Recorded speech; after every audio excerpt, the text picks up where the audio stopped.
இயேசுவில் எனது அன்பிற்குரியவர்களே, உங்களுக்கு என்னுடைய இதயம் கனிந்த வாழ்த்துக்கள். வணக்கம். இன்றைய சிந்தனைக்கு யோவான் நற்செய்தி 4வது அதிகாரம் 43 54 வரை. இயேசு கப்பர்நகூம் வருகிறார். கப்பர்நகூம் பகுதியில்தான் நசரேத் இருக்கிறது. அந்த பகுதியில்தான் கானா தண்ணீரை திராட்சை ரசமாக்கிய அந்த பகுதி இருக்கிறது. கலிலேயாவிற்கு வருகிறார். இந்த கலிலேயாவில் உள்ள கானாவில் தண்ணீரை திராட்சை ரசமாக்கினார். அவர் வளர்ந்த ஊராகிய நசரேத்து அங்கே கலிலேயாவில் உள்ளது. அன்பானவர்களே, இயேசு வந்திருக்கிறார் என்று கேள்விப்பட்டதும் அரசு அலுவலர் ஒருவர் அவரிடம் சென்று சாகும் தருவாயிலிருந்த தம் மகனை நலமாக்க வருமாறு வேண்டினார். இயேசு அந்த அரசு அலுவலருடைய மகனை குணப்படுத்துகிறார். தான் இருந்த இடத்திலிருந்து அவருடைய வல்லமையான வார்த்தை சென்று அவனை குணப்படுத்துகிறது.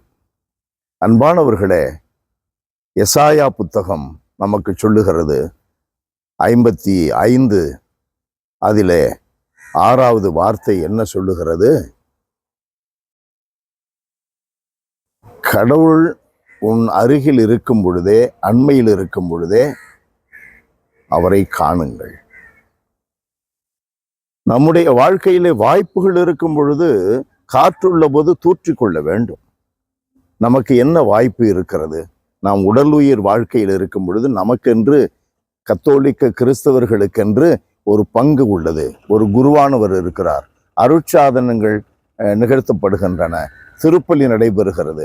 நற்கருணையை பெற்றுக்கொள்ளலாம். இயேசுவையே நம்முடைய வாழ்வு தருகின்ற உணவாக பெற்றுக்கொள்ளலாம். பாவ அறிக்கை செய்யலாம். தவக்காலம் வருகிறது. தியானத்தில் பங்கெடுக்கலாம். திரியாத்திரை செய்து நம்முடைய பாவங்களுக்கு பரிகாரமாக ஒப்பு கொடுக்கலாம். இவைகளெல்லாம் நமக்கு கொடுக்கப்படுகின்ற வாய்ப்பு. ஆண்டவர் அண்மையில் இருக்கும் பொழுதே அவரை அணுகி செல்லுங்கள் என்று அந்த வசனம் சொல்லுகிறது என்றால், கப்பர்நகூமிற்கு ஆண்டவர் இயேசு வந்துள்ளார் என்று கேள்விப்பட்ட உடனே அரச அலுவலன் அவரை தேடி ஓடி வருகிறான். நாம் ஆலயத்தை தேடி, நற்கருணை நாதரை தேடி அப்படி வருகிறோமா? இறை வார்த்தையை தேடி அப்படி செல்லுகிறோமா? அருட்சாதனங்களை நாடி நாம் குருக்களை அணுகுகின்றோமா? நமக்கு கிடைக்கின்ற வழிபாடுகளில் அவ்வளவு ஆர்வத்தோடு பங்கெடுக்கிறோமா? தாமதமாக வருகிறோம். வருவதே இல்லை, பயன்படுத்திக் கொள்வதே இல்லை. அன்பானவர்களே, நம்முடைய விருப்பம் போல நடக்க வேண்டும். ஆனால் நம்முடைய விருப்பங்கள் எல்லாம் நிறைவேற்றப்பட வேண்டும். எப்படி நாம் இதை சாதிப்பது? ஆண்டவர் அண்மையில் இருக்கும் பொழுது தேடி வர வேண்டும். கப்பர்நகூம் இடத்திற்கு இயேசு வந்திருக்கிறார் என்று கேள்விப்பட்ட உடனே அரச அலுவலன் தன்னுடைய மகனை காக்கும்படி ஓடி வருகிறான். நம்பிக்கையோடு வருகிறான். அவன் புற இனத்தவன். அன்பு நிறைந்த எங்கள் இறைவா, உம்மை போற்றி புகழுகிறோம், வாழ்த்தி வணங்குகிறோம்.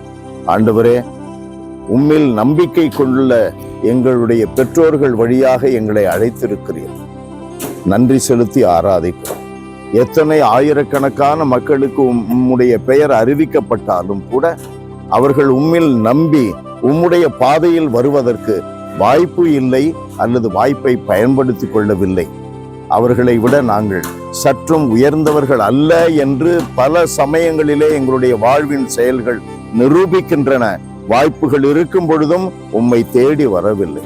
ஆண்டவரே, நீர் வாழ்வின் வாசலாக, திறந்த வாசலாக எங்கள் அருகிலே இருக்கிறீர்.